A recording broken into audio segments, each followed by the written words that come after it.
Hello, my name is Ariel, like the mermaid. I feel like in our culture right now, we're starting to really have a discussion about gender.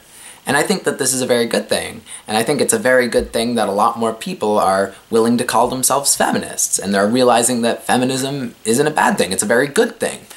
And I think that the reason why we're having a lot of discussion about gender has to do with a lot of things. For one, gay marriage and general gay rights.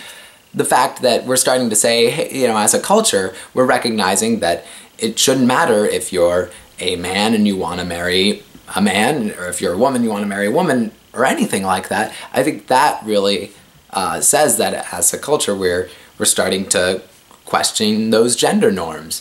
Similarly, transgender issues. And I think that it's great as a culture that we're starting to have a lot of discussion about gender, and I think that we're starting to really break old gender norms that we're recognizing are unjust. And I think that something that's very important now that we're having a discussion about gender is that everyone should be part of the discussion about gender.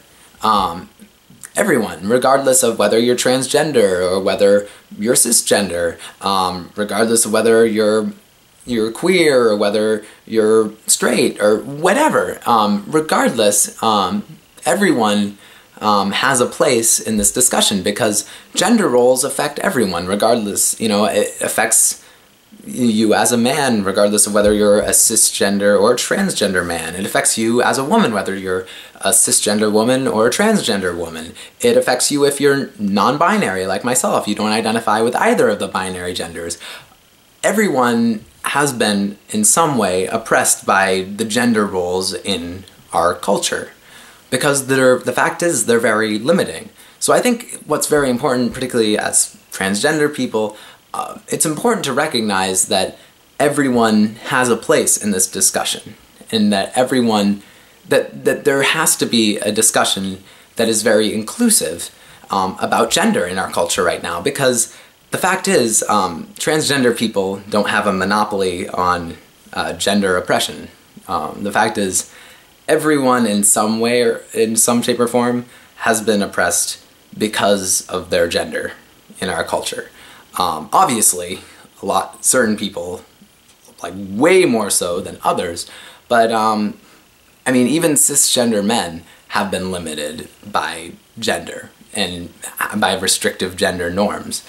So even if they're very privileged, there still are things that are very limiting about our expectations about people based on their gender. So I think that's just an important thing for us to remember as a culture, and I think that it's just important for us all to recognize that this discussion we're having about gender affects all of us, and we all need to be part of the discussion.